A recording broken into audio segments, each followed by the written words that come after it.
Donc je suis ravi de vous accueillir aujourd'hui à l'occasion de ce webinaire. C'est votre rendez-vous mensuel dans le cadre de l'animation du marché de prestations CIH, donc à destination de tous les établissements de santé. Je suis pour ma part donc Jérôme Dubois, responsable de marché santé chez Progelis, et j'aurai le plaisir d'animer ce webinaire aujourd'hui avec Damien, notre directeur technique chez Progelis.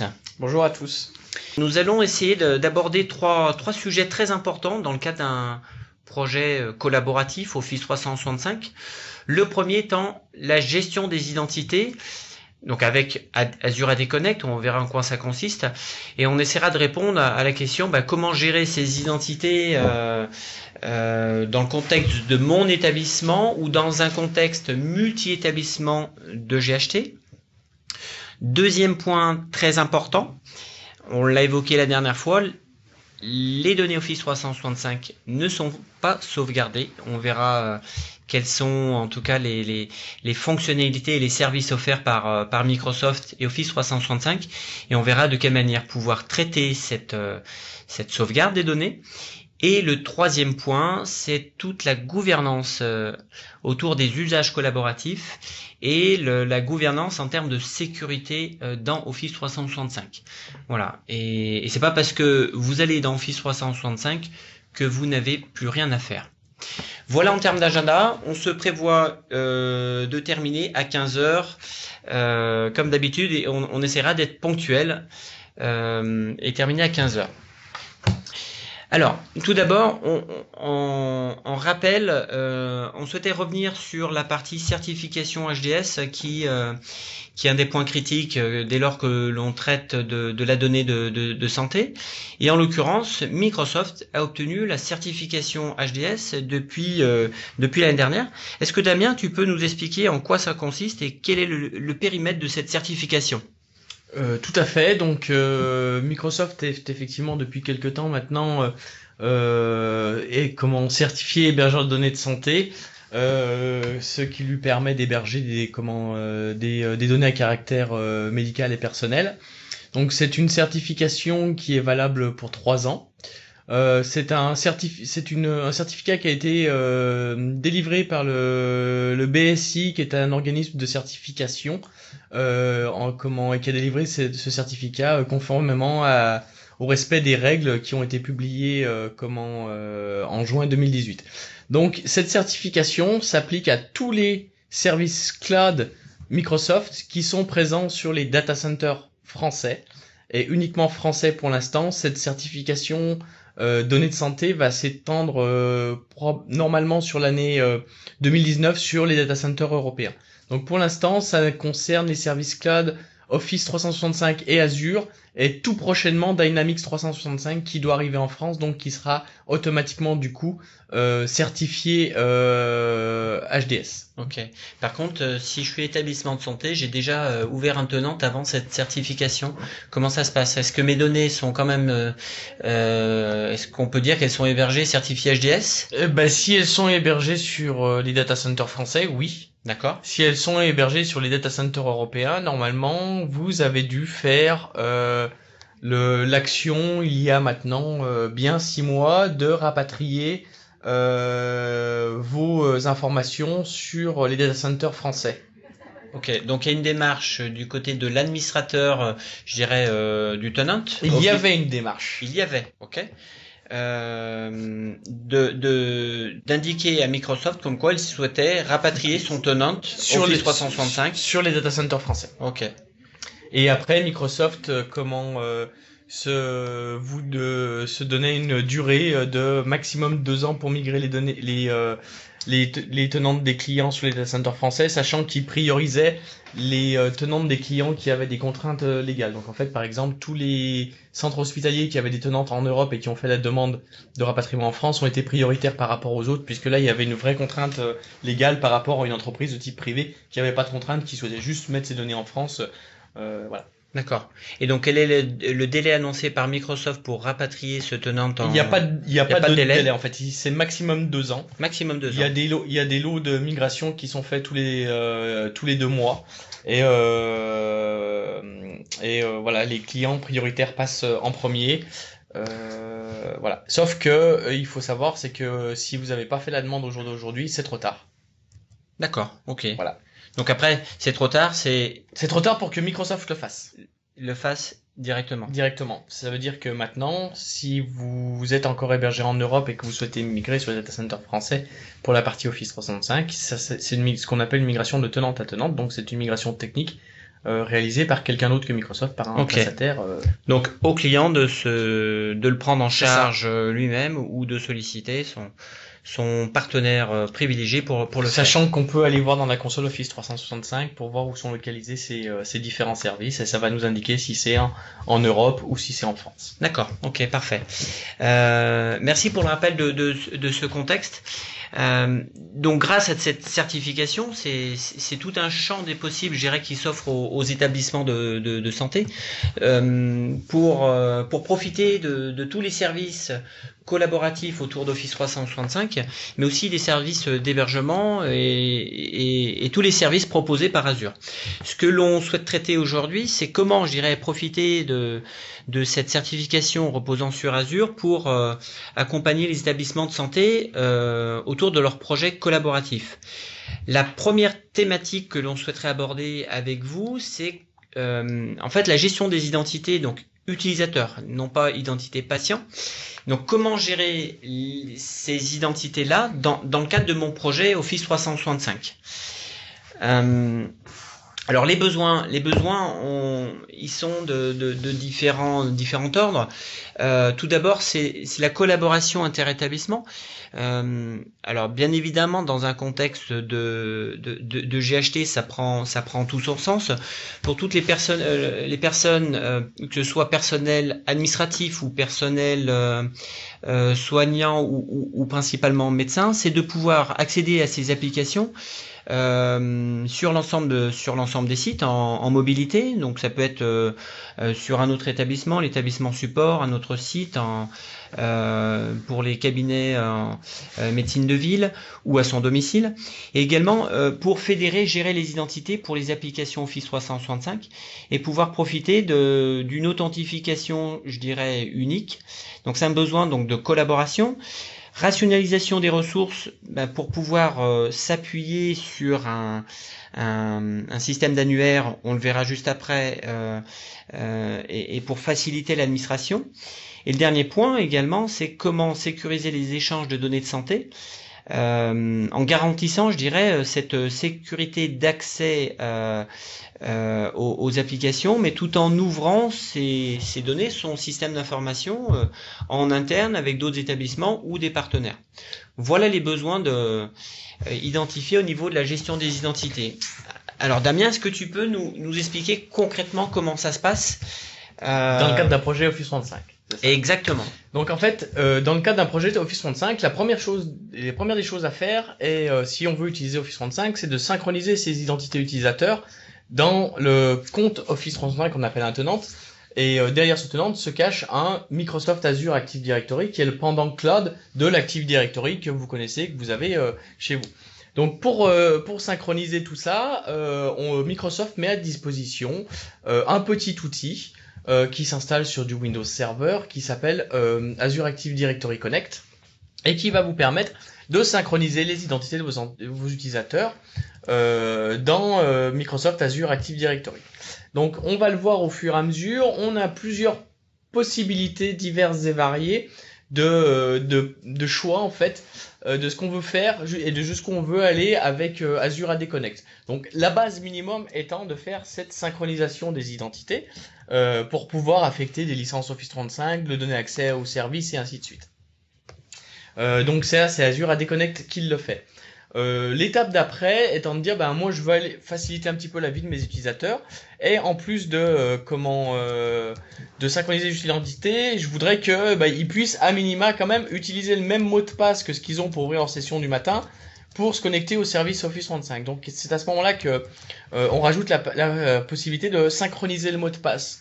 Donc synchroniser le mot de passe, c'est en termes de vulgarisation, puisque dans la réalité technique, on ne va surtout pas synchroniser un mot de passe dans une identité cloud. On va synchroniser uniquement le hash du mot de passe dans la partie cloud, et l'utilisateur comme ça pourra se connecter au service Office 365 en utilisant le même login, même mot de passe que sur son poste en local. Et si jamais vous avez une politique de changement des mots de passe en interne qui fait que vous changez vos mots de passe régulièrement, et ben cette synchro va synchroniser le hash du nouveau mot de passe quand l'utilisateur va changer son mot de passe sur le site. D'accord. Donc là, tu parles de synchronisation de l'annuaire, c'est-à-dire que tout en bas dans ton schéma, tu as l'AD de l'établissement de chaque établissement. En cas de changement d'utilisateur de compte, est-ce que tout est synchronisé, les modifications? Tout est synchronisé. Par défaut, il y a une synchro qui se fait toutes les heures. Après, il y a certaines synchronisations qui déclenchent automatiquement une synchronisation. Typiquement, un utilisateur change son mot de passe, il y a une synchro immédiate qui est déclenchée pour synchroniser son nouveau hash du mot de passe. On va pas demander à l'utilisateur d'attendre 1 heure pour pouvoir utiliser le nouveau mot de passe dans le cloud. Des choses comme ça, une création de compte, une suppression de compte. Il y a des choses qui amènent des choses diverses et variées. Ok, donc en fait toute modification, ajout, suppression, modification dans mon AD local sera répercutée dans mon Azure Active Directory. C'est ça. Et donc au maximum sous 1 heure. Après c'est le réglage du paramètre par défaut. Ce paramètre-là, on peut le réduire ou l'augmenter. D'accord. Ouais. Ainsi mes utilisateurs seront créés et connus dans Office 365. Ok. Voilà. Donc ça c'est le premier scénario. Tout à fait. Tu nous as fait un super schéma, bravo, voilà, qui est explicite. Tu avais un autre scénario? Tout à fait. Donc l'autre scénario c'est pour aller plus loin et de se dire utiliser le même mot de passe c'est bien pour l'utilisateur, mais c'est quand même pas ce qu'on peut faire de mieux pour faciliter la vie de l'utilisateur. L'idée étant de se dire je vais permettre à mon utilisateur de plus avoir à renseigner son mot de passe une fois qu'il aura ouvert sa session et de faire ce qu'on appelle en bon français single sign-on. Donc pour mettre en place ça, jusqu'à présent, on faisait ce qu'on appelle de l'ADFS, qui est un service Windows, qui permet de faire du single sign-on non seulement avec les services Office 365, mais avec d'autres applicatifs du marché qui sont compatibles avec ces services ADFS. C'est peut-être le cas dans certains établissements qui ont même déjà de l'ADFS avant d'avoir de l'Office 365 pour faire du SSO avec d'autres applicatifs. D'accord, c'est bien ça la DFS. Moi parfois j'ai X mots de passe, je me rappelle plus toujours de mes mots de passe. Donc là j'imagine c'est le système qu'on utilise même nous en interne. Tout à fait. Qui me permet de reconnaître en tout cas. Système qu'on utilisait avant. Voilà. Tout à fait. On a migré il y a pas très longtemps. Ok. D'où la transition. D'où la transition. Ok. Alors, ok. Mais donc ce système permet à l'utilisateur ça lui évite de ressaisir son mot de passe à chaque accès à une application. Office 365. Ok. C'est la même chose également sur le smartphone? Alors non, pas tout à fait sur le smartphone. D'accord. Mais ça va gérer l'application en dur et en mode. Tout à fait. En mode online tout également. Si je prends l'exemple, j'ai mis en place chez moi Azure AD Connect et la DFS. J'ouvre ma session le matin sur mon PC avec mon login Windows. Si j'accède à SharePoint Online, automatiquement il va m'ouvrir la page SharePoint Online sans me demander un login et un mot de passe. Si j'ai pas d'ADFS, il va me prompter en me disant veuillez rentrer votre login et votre mot de passe, qui sont mes logins et mots de passe que je viens de rentrer 5 minutes avant, comme j'ai synchronisé mon identité. Ok, parfait. Donc pourquoi je parlais d'avant? Puisque Microsoft s'est aperçu que la DFS est quelque chose qui existait avant Office 365, puisque les entités ont eu besoin de faire du SSO avant Office 365. Donc la DFS s'appuie sur des normes existantes et permettait de faire du SSO. C'était des besoins quand même très spécifiques, tout le monde n'avait pas de la DFS. Et du coup, pour avoir un usage quand même vraiment sympa pour les utilisateurs, il y a beaucoup de clients qui mettaient en place du SSO, donc de la DFS, juste pour la partie Office 365. Microsoft s'est dit, c'est un petit peu quand même contraignant, puisqu'une architecture ADFS, si on veut faire les choses correctement, c'est 4 serveurs avec de la haute disponibilité, des choses comme ça. Donc c'est quand même vite contraignant. Et s'est dit, pour mes utilisateurs, mes clients qui vont faire que du Office 365, je vais leur mettre à disposition quelque chose de plus facile pour faire du SSO avec uniquement la partie Office 365 et Azure Active Directory. Donc c'est toujours dans un bon français quelque chose qui s'appelle le PTA pour Passthrough Authentication, qui va me permettre directement en lien avec Azure AD Connect, ça c'est un petit agent que je peux installer sur 1, 2, 3, 4, 6, 12 serveurs, autant que je veux. et qui va me permettre de faire du SSO. Par contre, là uniquement avec les services cloud Microsoft. En aucun cas, ça me permet de faire du SSO avec une autre application que j'aurai chez moi. À ce moment-là, il faut quand même que j'ai de l'ADFS. Par contre, c'est quelque chose c'est un agent qui s'installe sur un serveur ou des serveurs déjà existants qui ont d'autres rôles. Par exemple, ça ne m'oblige pas à avoir un serveur dédié. En termes de haute disponibilité, j'ai pas de mécanisme compliqué. C'est juste que si j'ai 6 agents qui écoutent les demandes de connexion, quand l'utilisateur se connecte, il y a une file d'attente et le premier agent disponible répond. Et que du jour au lendemain, je peux passer de 1 à 2 à 4 à 6. Je peux changer ça sans avoir d'architecture particulière à retravailler qui était un peu complexe avec la DFS. D'accord. Donc la différence donc entre PTA et DFS, PTA gère les applications mais Microsoft uniquement. Microsoft Cloud uniquement. Microsoft Cloud uniquement. ADFS est ouvert avec un ensemble d'éditeurs, d'applications qui soient compatibles à ADFS. C'est ça, tout à fait. Pour gérer l'authentification unique. Tout à fait. D'accord.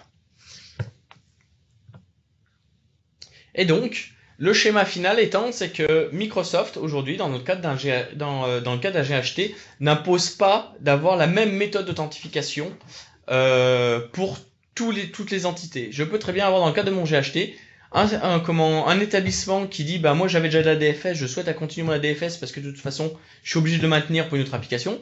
Le deuxième établissement qui dit moi j'ai pas d'ADFS, par contre je vais faire du SSO avec Azure Active Directory, j'ai pas envie de mettre un ADFS donc je vais faire du Azure AD Connect PTA.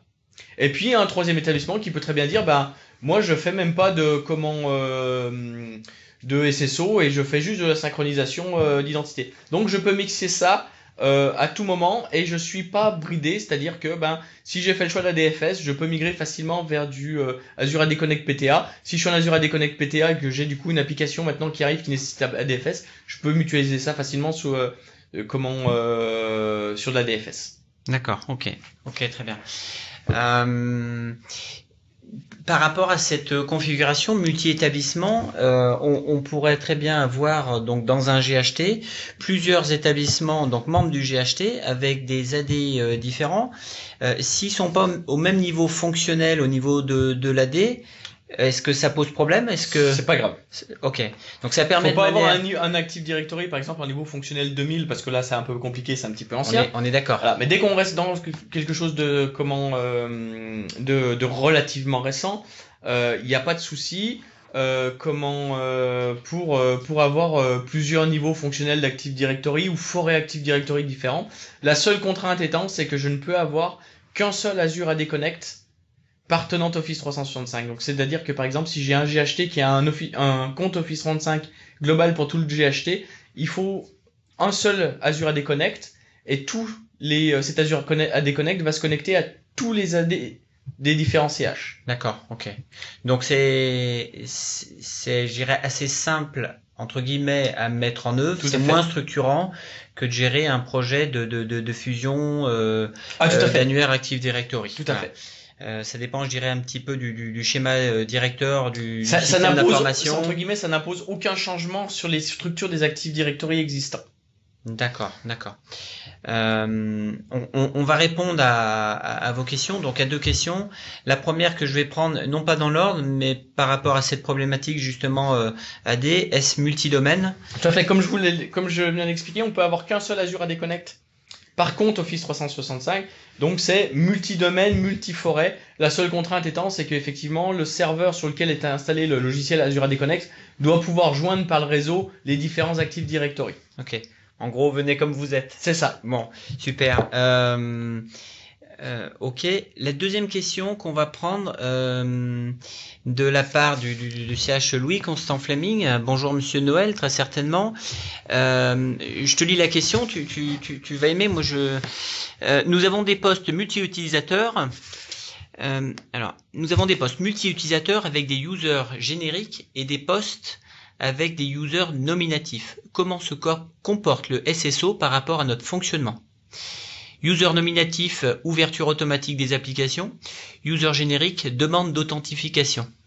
Et en fait, merci d'avoir posé la question. J'espère que ça va on va le coller. En fait, entre guillemets, la réponse c'est dans la question, c'est que quand Ah. c'est un utilisateur générique, en fait, du coup, comme il est générique, il ne sait pas s'authentifier sur une application qui demande une authentification nominative. Donc, Office 365, c'est nominatif. C'est nominatif aussi. Il y a un utilisateur, une licence par utilisateur. Donc en fait, si je suis logué, par exemple, avec sur mon poste de travail Windows avec l'utilisateur Service A, par exemple, voilà, qui n'existe pas dans Office 365 ou dans une autre application. Bah, comment à ce moment et que j'essaye d'accéder au portail Office 365, à ce moment-là, comme il n'a pas d'utilisateur derrière, bah, il va me prompter en me demandant un login et un mot de passe. D'accord. C'est pas parce qu'il y a du SSO que je ne peux pareil sur un poste.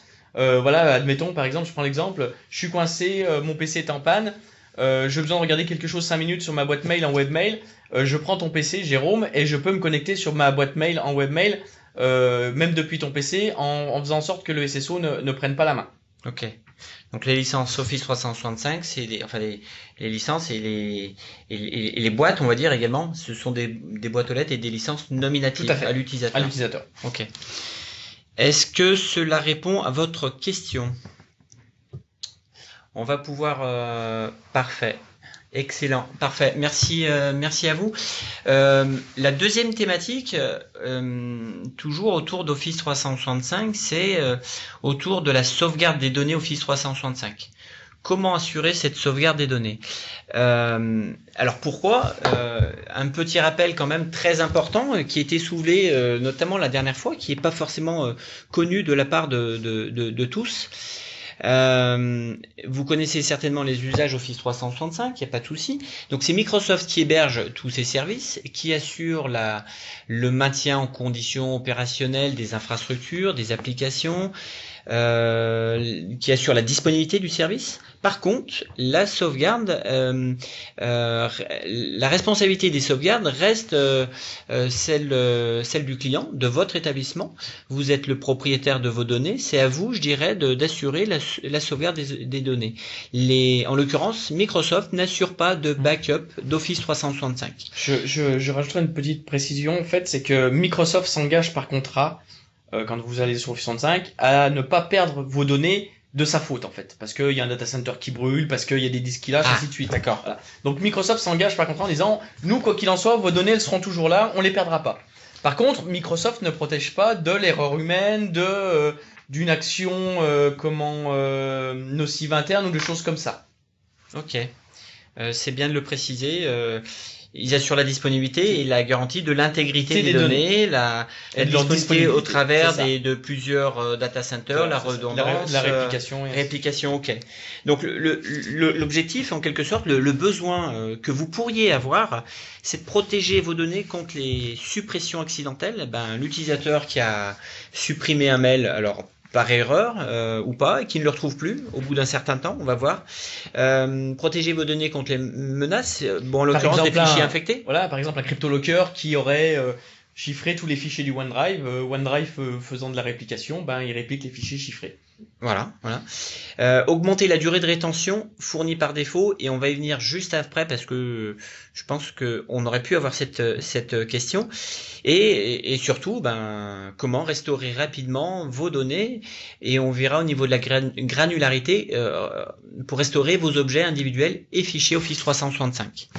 Donc justement en termes de rétention, Damien, est-ce que tu peux nous expliquer quels sont les services aujourd'hui offerts par Microsoft en termes de rétention des données sur les différentes briques Office 365. Donc en fait, comme vous pouvez le voir sur le slide, les services n'ont pas forcément la même durée de rétention. En fait, si je prends l'exemple d'Exchange Online, par défaut, si je ne touche pas aux propriétés de mon compte Office 365, j'ai une durée de rétention par défaut de 14 jours.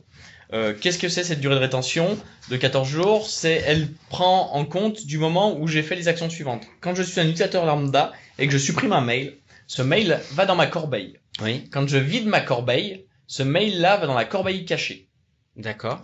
Cette corbeille cachée, je peux la vider. Si je la vide, c'est là qu'à ce moment-là, dès que ça déclenche la rétention de 14 jours. Qui la vide? Qui la vide? L'utilisateur peut la vider. Mais c'est pas une corbeille cachée. Moi, je vide ma corbeille, mais c'est pas une corbeille cachée. Alors, je parle de la deuxième corbeille, celle qui est cachée en fait. La première corbeille, quand on la vide, ça va justement dans cette deuxième corbeille.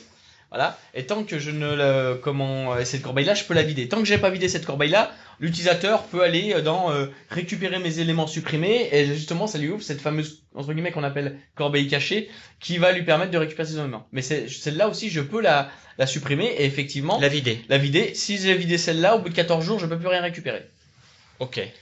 Sachant que sur ce service-là, je peux modifier la durée de rétention maximale et Microsoft m'autorise de la monter jusqu'à 30 jours. Sur SharePoint et OneDrive qui ont les mêmes, les mêmes rétentions. Pourquoi? Parce que OneDrive s'appuie sur les mécanismes SharePoint, donc du coup on a les mêmes durées. Là, j'ai plusieurs mécanismes qui vont de 30 à 90 jours, puisqu'en fait l'utilisateur quand il supprime un fichier, il a une corbeille. Cette corbeille-là a une durée de vie de 30 jours. Au bout de 30 jours, cette corbeille-là est purgée. Par contre, moi, en tant qu'administrateur, j'ai accès à la corbeille de l'administrateur qui, elle, a une durée de 30 jours supplémentaires. Et après, si je m'en aperçois vraiment trop tard, j'ai encore la possibilité de faire un appel au support Microsoft pendant 30 jours supplémentaires parce qu'eux, ils ont encore une corbeille supplémentaire. D'accord, ok.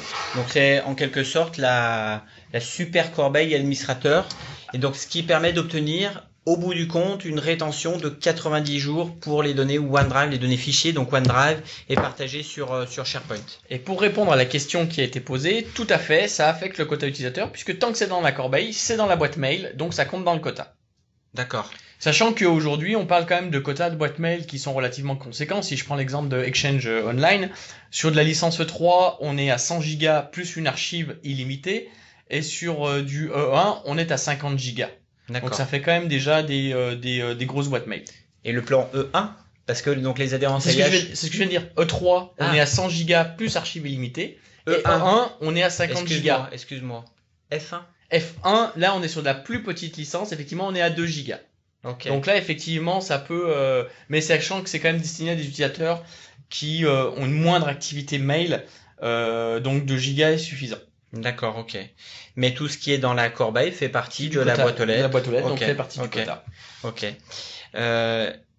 C'est bien ça. Il y a effectivement une licence à 2 Go, ça doit être la licence F1 qui est le premier plan. La licence pour alors vous m'excuserez, mais j'ai plus la traduction française qu'on appelle les first line workers en fait, qui sont là pour les gens dont l'outil informatique n'est pas leur outil quotidien et qui est vraiment là pour permettre de donner à tout le monde entre guillemets une identité numérique. Puisqu'aujourd'hui on sait que quelles que soient les entités, on a des gens qui n'ont pas forcément d'identité numérique parce que leur travail au quotidien ne nécessite pas qu'ils aient accès au système d'information ou à un PC. Donc cette licence-là est vraiment avec des fonctionnalités relativement faibles parce elle permet de leur mettre le pied et ainsi de suite et qu'accessoirement elle est aussi moins chère que les autres. Qui permet de disposer de sa propre messagerie nominative. Ok. Et une autre question également, y a-t-il un archivage possible des mails en local? Alors, il y a possibilité d'archiver les mails en local comme ce qu'on faisait avant, parce que l'archivage en local c'est la création de fichiers PST. Oui. Je vous le conseille pas parce que c'est un peu compliqué à gérer au quotidien, le fichier PST corrompu. Il faut les backuper aussi, puisque si j'ai fait tout mon archive en local et puis que le disque dur de mon PC il lâche, j'ai plus rien.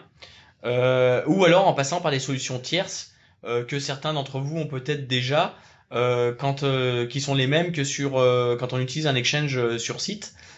Qui sont des solutions d'archivage. D'accord.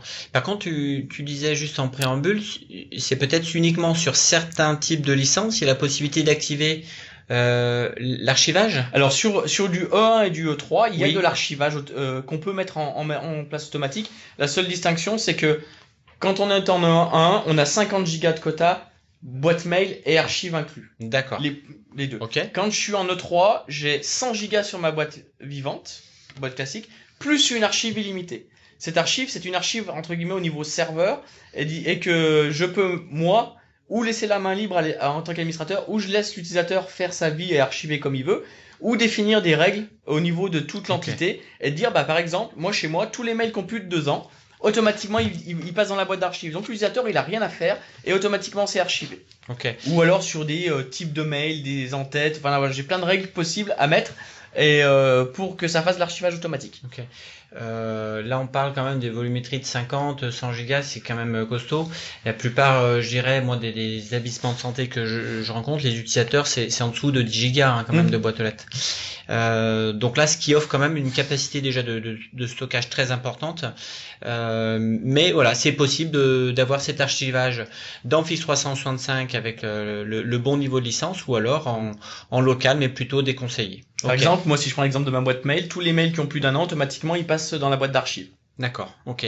Alors justement, comment traite-t-on la sauvegarde aujourd'hui des données Office 365? Alors, on le traite par un produit tiers. Puisque Microsoft ne propose pas de solution à proprement parler. On a fait le choix de vous présenter aujourd'hui la solution de Veeam Backup.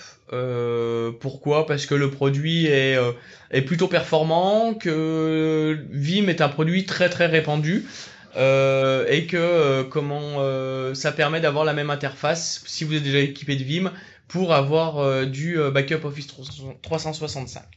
Donc en fait, Veeam reste un produit pour 365, un produit entre guillemets classique qui va faire du backup de la manière dont vous le souhaitez.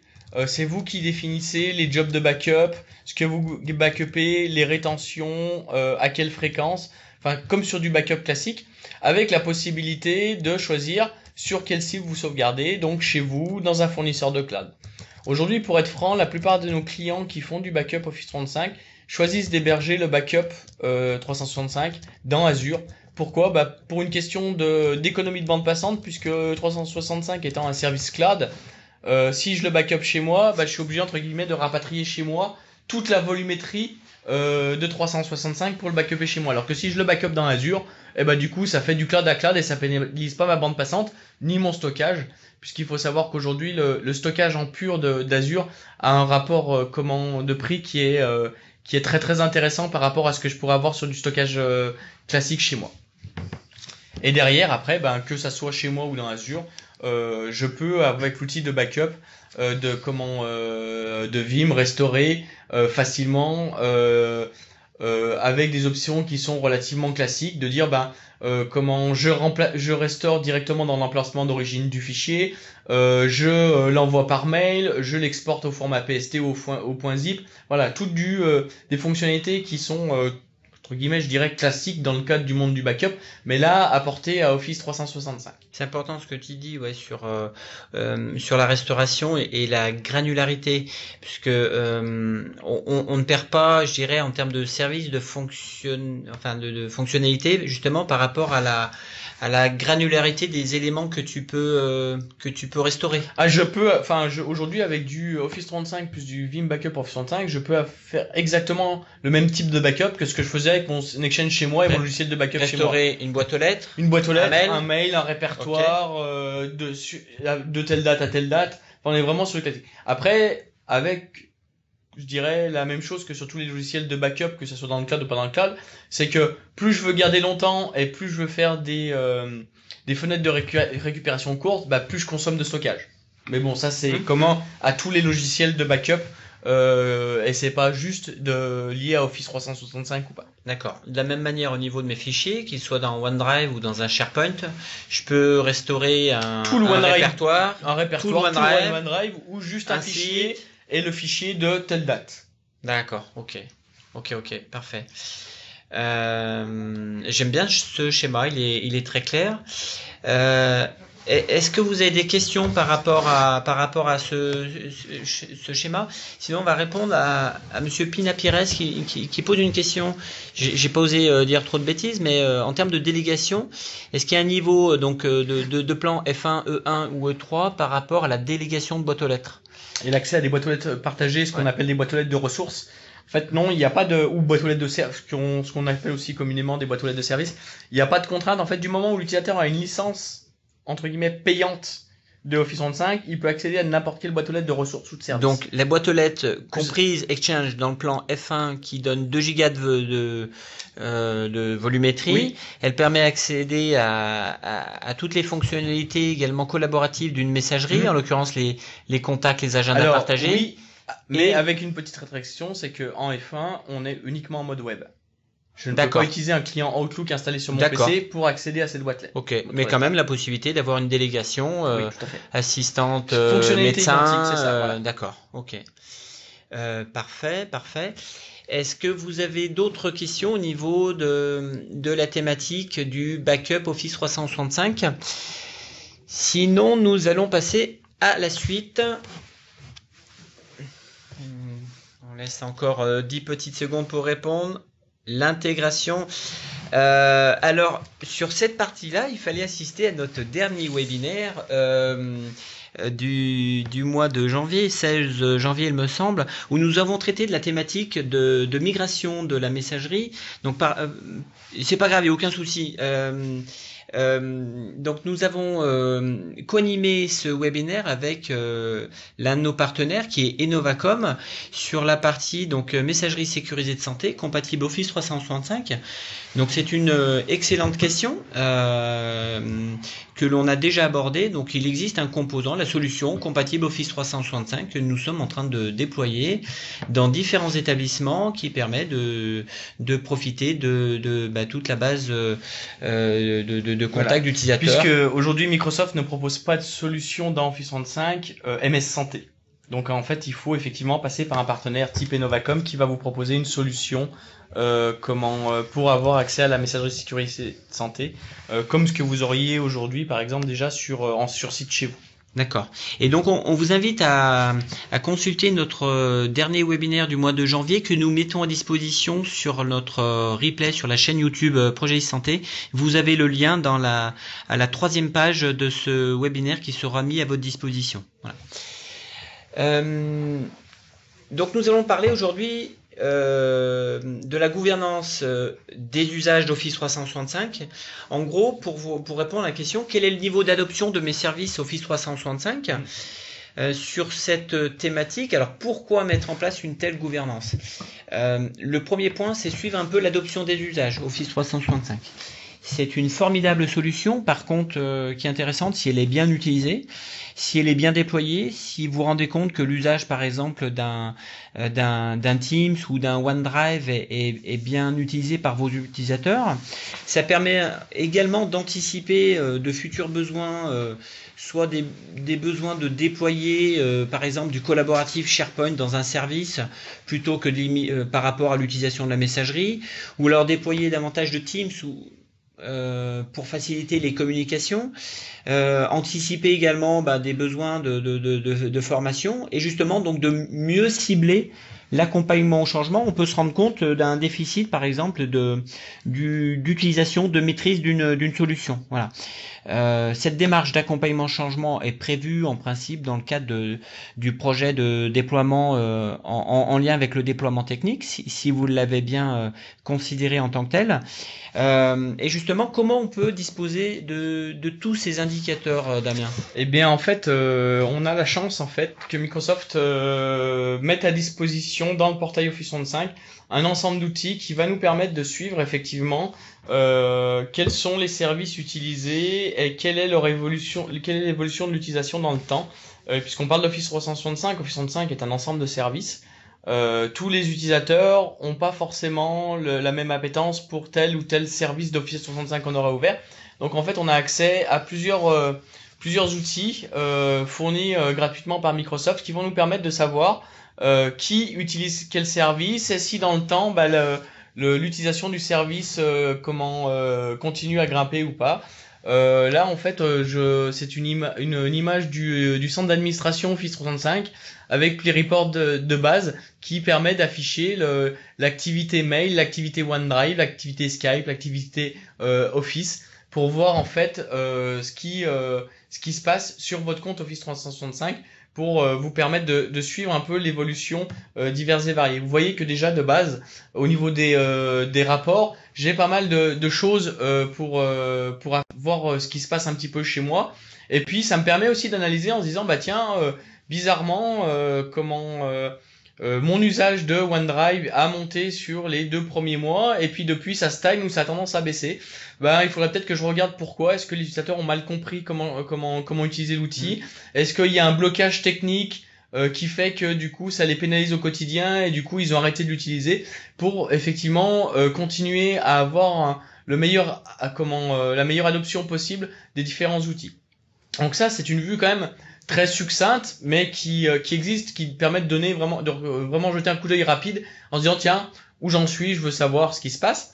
Microsoft en fait après met à disposition aussi un autre outil qui est un rapport de gouvernance sous Power BI qui va là récupérer toutes les données de votre compte Office 365 pour aller vraiment très loin dans l'analyse de l'usage de votre compte Office 365 qui va vous permettre du coup de voir par exemple service par service quelle est l'activité Office 365, quelle est l'activité Exchange, et ainsi de suite, pour se dire bah tiens c'est bizarre, ce service-là utilise plus SharePoint, ce service-là utilise plus comment un autre service, sachant que c'est des informations quand je parle de services qui sont entre guillemets dans Office 365 mais qui sont remontées par rapport à votre Synchro Active Directory, donc qui se basent sur les informations renseignées dans votre Active Directory.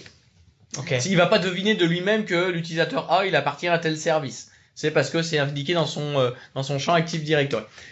Ok, ce que tu nous as montré juste avant, donc le service, le portail, oui, est accessible plutôt pour les administrateurs Office 365. Oui, uniquement les administrateurs. Ok, il n'y a pas de délégation par service. Non. C'est uniquement les administrateurs, plutôt côté IT. Oui. Par contre, ce joli tableau de bord Power BI. Oui. Est-ce que de la même manière, il est accessible? Alors là, par contre, il est accessible par l'administrateur par défaut, parce que c'est lui qui fait les petits paramétrages qui vont bien pour dire à Power BI, tu vas récupérer la source de données là, et je m'authentifie pour prouver que c'est bien moi le propriétaire du compte Office 35 dont je veux les données. Par contre, après, on rentre dans l'utilisation classique de Power BI, où moi, une fois que j'ai fait mon rapport, eh ben, je peux le partager avec d'autres utilisateurs, et je peux même prendre un ou deux composants, puisque là, je vais prendre quelques secondes pour vous montrer directement à quoi ça ressemble dans la vraie vie, le rapport Power BI. Hop. Donc tu vas nous partager en quelque sorte ton tableau de bord. Mon tableau de bord dans la vraie vie, qui s'affiche en grand. Voilà, donc on voit que j'ai tout un ensemble d'informations, et là c'est entre guillemets un tableau de bord récapitulatif, puisque là on voit par exemple que alors, pour vous faire dans la vraie vie, ça c'est le tableau de bord de Progelis. Donc on voit qu'aujourd'hui on utilise quand même 436 gigas de messagerie, et donc si je clique par exemple sur Exchange, là je vais avoir un ensemble de métriques liées vraiment uniquement à la partie Exchange. Donc l'évolution mois par mois du nombre de mails reçus, envoyés, lus, l'activité et ainsi de suite, et on voit que j'ai ça pour chacun des services. Donc on peut voir que j'ai l'usage de Skype, voilà, de la même manière, l'usage de OneDrive, de SharePoint, de Teams, de Yammer et ainsi de suite, et avec des jauges d'activité, et sachant qu'on reste sur du tableau de bord Power BI, donc c'est un affichage dynamique. Par exemple, là, je viens de cliquer sur une sélection, ça m'a mis à jour automatiquement tous les autres éléments du graphique filtrés sur ce que je viens de cliquer. Et ça, c'est disponible, fourni directement par un Microsoft. Ça prend à peu près 5-10 minutes à paramétrer, et après, il faut laisser le temps à l'outil d'agréger les données. Donc là, on va plus loin. Voilà. Par contre, là, c'est super comme tableau de bord. Là, on peut aller très très loin et très finesse, et on peut exporter ces données dans Excel, on peut partager le rapport, on peut l'intégrer dans ça reste du Power BI, donc on peut l'intégrer dans un intranet, on peut l'intégrer dans du SharePoint. Voilà, on peut même l'exporter directement en PowerPoint pour faire une présentation, des choses comme ça. Ok. Nous avons des bonnes questions là par rapport à. Il y a que des bonnes questions. Bonne question. Donc là, dans le cadre d'un GHT, est-ce qu'il y a qu'un seul compte Office 365 par GHT? Alors, j'ai commencé à répondre. On a effectivement un portail d'administration par tenante. C'est ça. Et en l'occurrence, un GHT, un tenante. Ça dépend. Ça dépend du choix du GHT. Alors, on pourrait avoir plusieurs tenantes, mais un tenante par CH. Oui. Mais si on parle d'un tenante de GHT, un seul portail d'administration. Tout à fait. Donc il y a autant de portails d'administration que de tenantes. C'est ça. Pour un même tenante de GHT, on peut avoir plusieurs comptes administrateurs. Oui, autant qu'on veut. Autant qu'on veut, ok. Et on peut on a plusieurs niveaux d'administrateur. On a l'administrateur global, on a l'administrateur des services Exchange. Donc c'est par exemple l'administrateur qui lui n'a accès qu'à la partie administration de la console Exchange. Okay. L'administration des utilisateurs, on a l'utilisateur qui permet qui a un administrateur qui a juste le droit de resetter les mots de passe, enfin des choses comme ça. Ok, on va avancer, mais pour répondre à la question de Monsieur Mourlon, on peut imaginer un tenant par CH et un tenant par GHT. Tu as répondu à la question. Par contre, il me semble que c'est un peu déconseillé d'un point de vue infrastructure. C'est un peu compliqué à gérer puisque si je prends l'exemple, après vous arrivez à avoir des problèmes sur les noms de domaine utilisés, puisqu'un nom de domaine ne peut être attaché qu'à un instant T qu'à un seul tenant Office 365. Ouais. Et un projet de migration intertenante, si on veut récupérer toutes les données du tenant de CH pour les migrer dans le tenant du GHT, c'est une vraie migration. C'est une vraie migration. Donc il vaut mieux configurer de suite un tenant de GHT, conserver les domaines de messagerie de chaque établissement, les rattacher au tenant du GHT pour pouvoir gérer une identité propre à chaque établissement plutôt que de multiplier les tenants. Tout à fait. Et dernier point, la synchro des données Power BI est faite tous les combien de temps? Elle est faite toutes les 24 heures. Ok, parfait. Je t'invite à continuer. Il nous reste 8 minutes. Oula, on va essayer d'aller vite alors. Tu l'as compris. Donc, le dernier point que l'on souhaite aborder, c'est la gouvernance de la sécurité. En gros, pour répondre à la question, quel est le niveau de sécurité de mes données? Parce que c'est vrai que c'est bien. Là, on est dans ce cadre-là. On a mis toutes nos données dans Office 365. On a mis tous nos utilisateurs dans Office 365. On a un magnifique dashboard board pour savoir s'ils utilisent ou pas les services qui existent dans Office 365. Par contre, on n'a encore pas abordé toute la partie de qu'est-ce qui se passe, est-ce que j'ai des attaques, est-ce que j'ai des fuites de données et ainsi de suite. Donc là encore, pour répondre, Microsoft fournit un centre de sécurité qui est accessible à tous les administrateurs. Et là, je vais retrouver énormément d'informations liées vraiment juste à la partie gouvernance de la donnée, gouvernance de la sécurité, qui va me permettre de suivre des choses aussi diverses et variées que le nombre de spams reçus, des alertes. J'ai des alertes par défaut, je peux créer des alertes supplémentaires. Par défaut, par exemple, j'ai un type d'alerte où si j'ai un utilisateur qui se met à me supprimer, je sais pas, 40 ou 50 documents en moins de 5 minutes sur un site SharePoint, les administrateurs vont recevoir une alerte en disant attention, il y a peut-être un souci. Ou quelqu'un de mal intentionné ou une fausse manip, mais il y a quelqu'un qui est en train de supprimer des données en masse dans Office 365. Là, si on prend mon exemple, on voit que j'ai une alerte qui est générée, qui est là parce que quelqu'un a créé une règle de forward des mails vers une boîte mail externe. En fait, c'est quelqu'un qui a dit, moi tous les mails que je reçois sur ma boîte professionnelle, je les transfère par exemple sur ma boîte perso qui est chez Google ou chez Microsoft. Ça peut être potentiellement une fuite de sécurité importante. Et donc là, on va être alerté. C'est tout un dashboard différents et variés. Et j'ai donc du coup accès à toutes ces données-là. Et je les reçois aussi effectivement par mail directement. Donc dans ce centre de sécurité, on va avoir aussi toute la partie anti-spam, phishing et tout ce qui est intercepté. Donc tout va être tracé là-dedans, tout va être suivi. Comme on peut voir sur le rapport là par exemple. Donc on va voir tout ce qui est lié là vraiment à la partie anti-spam. Au niveau réception, envoi des différents mails. Ça, il est pas mal ça. On voit donc toute l'activité et alors là, c'est pas risques. très parlant parce que sur cet exemple-là, j'ai pas d'activité frauduleuse, mais effectivement, ça me permet de suivre, de voir ce qui a été tenté chez moi en termes de quantité spam reçu, de quantité de fichiers interceptés, des choses comme ça. Ok, mais on voit effectivement en termes d'indicateurs qui est remonté, que les données sont très pertinentes.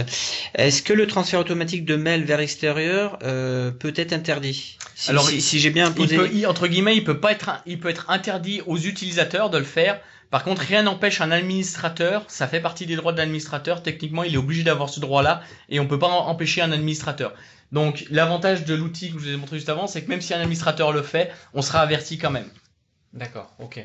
Après, effectivement, s'il y a qu'un administrateur, c'est l'administrateur qui va le faire, qui va recevoir l'alerte. Donc voilà. Donc tout ça, de toute façon, tout ça est tracé dans les logs. Donc après, autre chose, on a ce que Microsoft appelle le Office 365 Secure Score, qui est entre guillemets le score de sécurité de votre compte Office 365. Donc ça, c'est un score qui est vraiment à chaque compte Office 365 et qui va vous dire est-ce que vous êtes un petit peu sécurisé ou très sécurisé. Et en fait, là, on voit que par exemple, moi j'ai un score de 112 sur 516 au 6 février.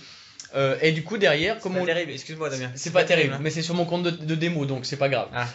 Voilà, donc on voit que derrière j'ai 516 points possible, et que du coup derrière on voit tout en bas j'ai 37 actions, et en fonction de ces actions que je vais faire, mon Secure Score va monter. Et pourquoi je dis que la date est importante? Parce que quand on parle de Secure Score et de sécurité, il y a des actions qui sont à faire une fois, et il y a des actions qui sont à faire de manière récurrente. Par contre, aller analyser les logs de sécurité, si je le fais pas régulièrement, potentiellement je m'aperçois que j'ai eu un souci il y a 2 ans. Et ça c'est pas bon. Donc c'est pour ça qu'il faut que j'aille régulièrement cocher dans le Secure Score, de dire aujourd'hui j'ai checké les logs de sécurité, ça me fait monter mon Ça score. t'oblige à le faire, en tout cas à respecter un certain process. Donc ça c'est l'offre de base entre guillemets, je dirais, dans Office 365, qui est déjà assez complète au niveau sécurité et gouvernance. Après j'ai une offre complémentaire qui s'appelle Cloud App Sécurité, où là on peut aller très très loin dans le suivi de la sécurité de ce qui se passe en fait. C'est que là je vais avoir un tableau de bord complet de suivi de tout ce qui se passe. Et là j'ai un exemple d'alerte où on va voir par exemple, on va tracer toutes les failles potentielles de sécurité, un utilisateur qui s'est connecté depuis une IP cataloguée à risque. IP cataloguée à risque, qui a des pools d'adresses IP où Microsoft sait pertinemment que c'est des pools utilisés par des hackers ou des choses comme ça, ou des pays un peu bizarres. Voilà, j'ai un administrateur qui a fait en masse un reset des mots de passe des comptes. Potentiellement, c'est pas bien normal. J'ai des utilisateurs qui se mettent à partager à l'extérieur des documents en masse, des choses comme ça. Donc là, c'est pareil, c'est des règles automatiques qui vont un peu plus loin et qui vont me permettre d'être alerté. Donc il y a des règles de base, je peux en créer, elles sont catégorisées. Et je peux aller plus loin. J'ai du coup des informations qui sont très très complètes, parce que là par exemple on voit que j'ai une activité depuis un pays peu fréquent. Pourquoi? Parce que derrière tout cet outil on a de l'Azure et le machine learning d'Azure qui est utilisé et qui va permettre, et toute l'intelligence artificielle également, qui va permettre d'analyser sur votre tenant Office 365 entre guillemets ce qui est habituel, ce qui est courant, et de se dire tiens, ça c'est un tenant Office 365 où 99,9% des utilisateurs ils se connectent par exemple que de la France. Là d'un coup je vais avoir un utilisateur qui se connecte depuis depuis la Russie. Il va dire oh là attention, c'est peut-être normal, mais on n'est pas vraiment sûr, donc il faut faire attention. Ok, donc est-ce qu'on peut voir à partir d'ici qui s'est connecté? On sait typiquement là, si on regarde sur mon slide, on voit que sur la deuxième ligne c'est l'utilisateur Grady Archie qui s'est connecté depuis le pays CN, donc ça doit être la République tchèque. Si on regarde sur la ligne du dessus, on voit que c'est l'administrateur système qui s'est connecté depuis les États-Unis, et on voit depuis précisément de quelle IP il s'est connecté. Et si je déplie l'activité, là on va encore plus loin, parce qu'il est capable de me dire c'est telle adresse IP, c'est tel utilisateur, il a accédé à telle ressource depuis tel type de PC. Là on voit que c'est un PC Windows 8 depuis la Chine, et qu'il a accédé à telle ressource. Donc on peut aller très très loin dans le détail de chacune des activités pour savoir ce qui s'est passé. Ce qui peut être aussi utile dans le cadre d'une partie de la GDPR où il y a tout un volet protection, mais il y a aussi un volet où en cas de contrôle et que j'ai eu une fuite, je puisse prouver de dire cette donnée-là, c'est tel utilisateur qui y a accédé en dernier, ou cette donnée-là, sur les derniers temps, a été accédée par toute cette liste d'utilisateurs. Là, par exemple, si on prend l'exemple, on voit qu'en vert, c'est un fichier qui a été accédé depuis le SharePoint. Donc, on sait si c'est un simple accès au fichier, si c'est une lecture, si c'est une modification, s'il a envoyé un mail, si c'est connecté, s'il a fait des modifications. On va très très loin. Toujours dans cette partie Cloud App Security, du coup, on fait aussi toute la partie géolocalisation pour voir les activités de l'utilisateur. Quand je clique sur un utilisateur, j'ai tout son détail d'activité, depuis quel pays, sur quelles ressources il s'est connecté. Ça, c'est une autre partie de Cloud App Security qui est assez intéressante. Cloud App Security vous permet de charger dans l'outil les logs de vos firewalls et de vos proxys pour détecter ce qu'on appelle le Shadow IT, qui est en fait l'usage de tous les services cloud différents et variés qui pourraient exister que j'ai pas forcément autorisé. On va prendre l'exemple. Moi, je suis ici. Chez nous, tous les services cloud, c'est les services Office 365. Donc, je ne veux pas entendre parler de Google, de Dropbox, de Box ou ainsi de suite. Moi, mes outils de professionnels, c'est OneDrive et ainsi de suite. Donc, en chargeant les logs dans mon firewall, il va m'analyser tout ça. Et plutôt que d'être obligé de m'analyser tout ce fichier texte qui est pas forcément sympathique à lire, là du coup il va me faire des jolis dashboards et il va me dire par exemple tiens attention, effectivement j'ai beaucoup de OneDrive chez toi, par contre j'ai du Box, est-ce que c'est bien normal? Et non seulement il va me dire tu as du Box, mais il va me faire aussi le classement d'utilisateurs avec le plus d'activités diverses et variées. Et il va me dire aussi, par exemple, là, si je prends l'exemple de mon service box, il va me lister tous les utilisateurs qui ont utilisé ce service-là. Donc après, ça me permettra aussi moi de retourner auprès des utilisateurs en leur disant, bah attends, comment de leur expliquer que le service de stockage de fichiers, de partage de fichiers, chez moi c'est OneDrive, c'est pas Box. Ça fait pas partie de la politique de sécurité de l'entreprise parce que je maîtrise pas les comptes et ainsi de suite. Donc il est interdit d'utiliser et qu'il faut utiliser ça. Donc après, ça peut être des gens qui ont utilisé ça par habitude, des gens qui étaient pas au courant qu'il y avait du OneDrive ou des choses comme ça. Ça me permet aussi de faire un peu d'accompagnement au changement et d'éviter d'avoir des soucis de sécurité. Ok, super. Merci Damien pour toutes ces précisions. Désolé, je t'ai fait un petit peu accélérer pour qu'on va dire maintenir le timing, respecter le timing. J'ai répondu en parallèle à quelques petites questions. Donc l'APAT Security, c'est un service qui est disponible dans le plan EMS E5 ou alors on peut prendre le service en complément à l'unité qui n'est pas compris en standard dans vos plans Office 365. Par contre, toute la première partie de sécurité que j'ai montrée avant Cloud App Sécurité, ça c'est inclus en standard dans les plans Office 365. Ok. Juste pour terminer sur le webinaire, on avait prévu de faire un retour d'expérience d'un client établissement de santé. C'était sur les aspects Azure AD Connect, donc gestion des identités, scénario ADFS et mise en place d'une solution de backup. On l'a mis en place donc au GIP Cépage dans le cadre d'un projet Office 365. Ils avaient des contraintes pour gérer des applications également compatibles ADFS, donc c'était d'où le scénario ADFS plutôt que PTA. Et également, ils souhaitaient assurer du backup des données SharePoint, OneDrive et de messagerie en dehors des durées de rétention fournies en standard par Microsoft. Pour aller plus loin, on vous met à disposition notre e-book sur Azure que l'on a publié au mois de novembre suite à l'annonce de la certification HDS, où vous pourrez retrouver certains scénarios spécifiques Azure de backup, de gestion des identités et bien d'autres encore au travers de ce petit e-book. Et enfin, je vais faire un petit peu de promotion pour notre prochain rendez-vous ici du mois prochain qui traitera de la thématique de la mutualisation des services achats, donc dans le contexte d'un GHT, d'un établissement qui repose sur SharePoint, avec un retour d'expérience du CHU de Nice qui interviendra à cette occasion-là, et donc basé sur une solution SharePoint online dans Office 365. Voilà. On espère que vous avez apprécié ce webinaire. En tout cas, n'hésitez pas à nous faire des commentaires a posteriori s'il y a certaines questions sur lesquelles on n'est pas répondu. Vous avez été nombreux à poser des questions et on vous en remercie. On vous dit à très bientôt pour notre prochain webinaire. Merci Damien en tout cas pour cette animation. Merci et à cette tous. Présentation.